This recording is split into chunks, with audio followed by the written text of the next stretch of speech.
Coisa esquisita, a gadaria toda penando a dor no mango, no focinho na água, o pampa alagado nos obriga a reza, o ofício de quem leva pra enlutar as mágoas, o olhar triste do gado atravessando o rio, a baba dos cansados afogando a volta, a manha de quem berra no capão de mato e o brado de quem cerca repontando a tropa. Agarra, amigo, laço enquanto o boi tá vivo, a enchente anda danada, molestando o pasto ao passo que descampa a pampa dos mirréis. E a boia que se come retrucando o tempo aparta do rodeio a solidão louca e ela no mal e mal o que a razão quiser. Amada, me deu saudade, me fala que a égua tá prenha e o porco tá gordo e o baião anda solto e toda cuscada lá em casa comeu. Amada, me deu saudade,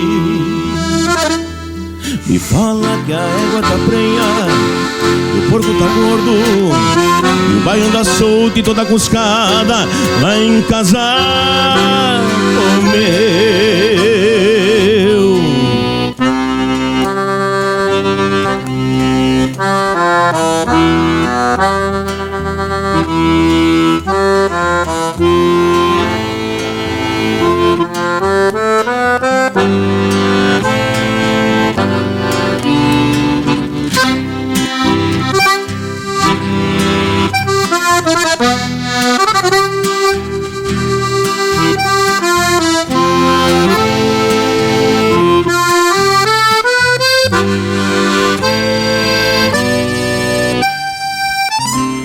Coisa mais sem sorte, esta peste medonha, curando os mais bichados, eu febre no gado, não fosse a chuvarada.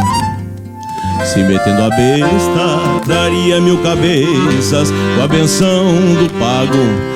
Tem falta da santinha, limpando os peçoelos e do terço detento nas preces sinuelas.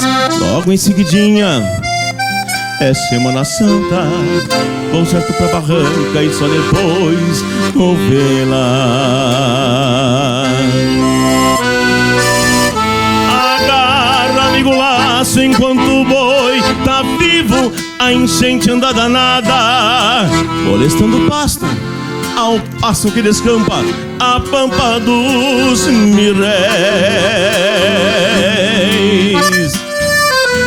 E a boia que se come retrucando o tempo a porta do rodeio, a solidão louca e ela no mal e mal o que a razão quiser. Amada, me deu saudade, me fala que a égua tá prenha e o porco tá gordo e o baio anda solto e toda cuscada lá em casa comeu. Amada, me deu saudade, me fala que a égua tá prenha, que o porco tá gordo, que o pai anda solto e toda cuscada lá em casa comeu. Amada